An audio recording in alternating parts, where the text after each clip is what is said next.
Hi, this is Jason from Horrific Nightmares, and it's Saturday, Slashback Saturday. This is a segment created by my good buddy Joe the Horror Man, where he picks a theme, and we watch a slasher movie based on that theme, and do a review. Now, this week's theme is multiple killers, and this week I picked a movie that I've always wanted to review, and that I just got from my good buddy Dave. I picked Cobra. Now, Cobra is a 1986 film that runs approximately 87 minutes and is directed by George P. Cosmatos.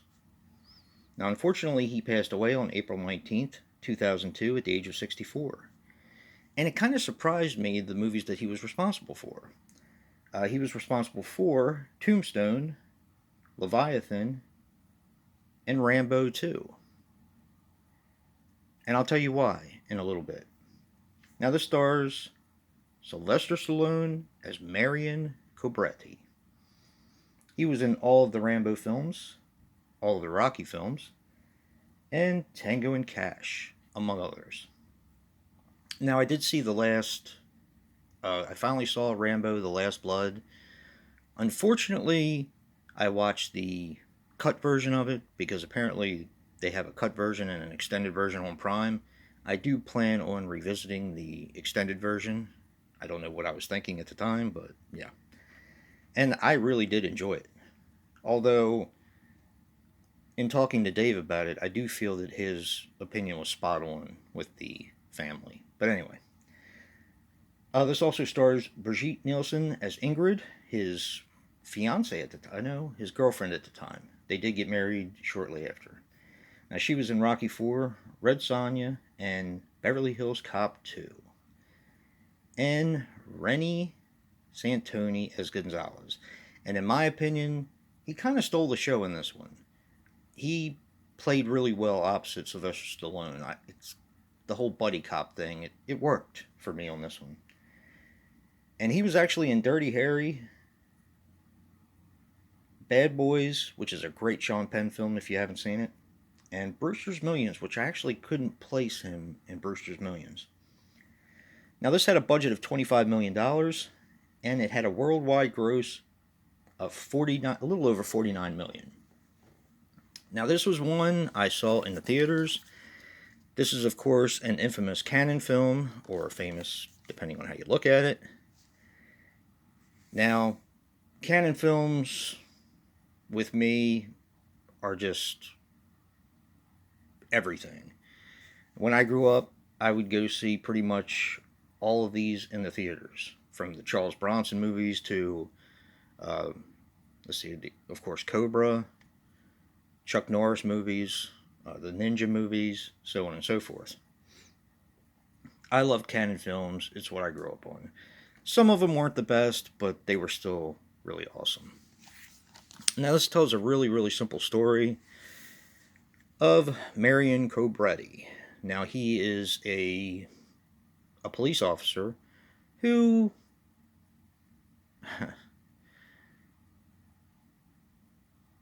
with today's theme is kind of excessive in his police actions. Even though this is an action movie, it's a slasher movie disguised as an action movie, but he's always been accused of taking things too far and exceeding his rights as a police officer, whatever.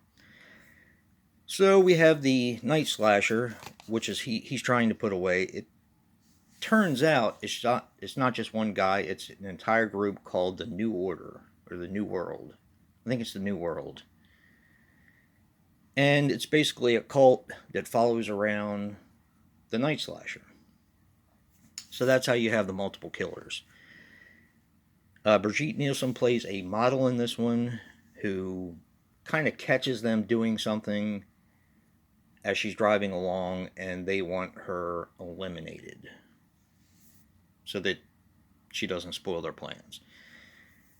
And of course, Cobra and Gonzalez, his partner, are tasked with keeping her safe. Very simple story, very synonymous with the action films of that era. A couple of things I wanted to say about this one. I did watch the documentary. It's a 26-minute documentary called Stalking and Slashing. It's not quite what I thought it was. I thought it was going to be about this being a slasher movie, which it is in every sense of the word. It's also an action picture, but it was more about the guy who played the Night Slasher and his um, experience on the film. And I'll have to say, he did not have too many nice things to say about George P. Cosmatos. He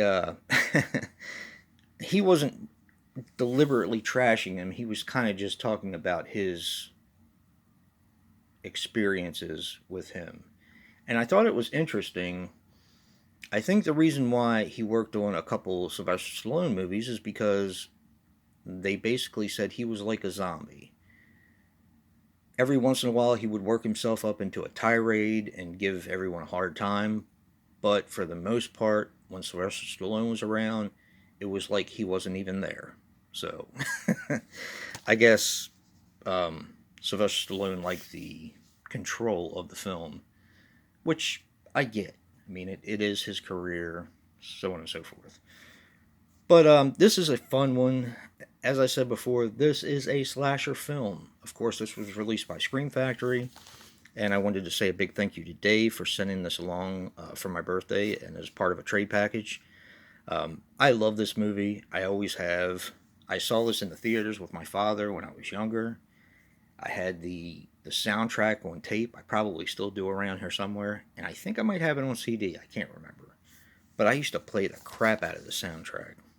This is just a fun movie, and it's kind of a shame because to me, this is when action movies started to become a parody.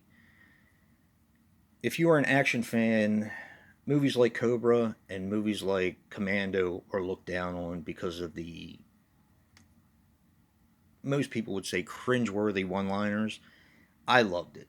I've always loved it. It's just, they're just fun movies. So, but don't forget to see what Joe picked and what our theme is for next week. And if you like what you see in here, hit that like button and subscribe. And until next time, peace.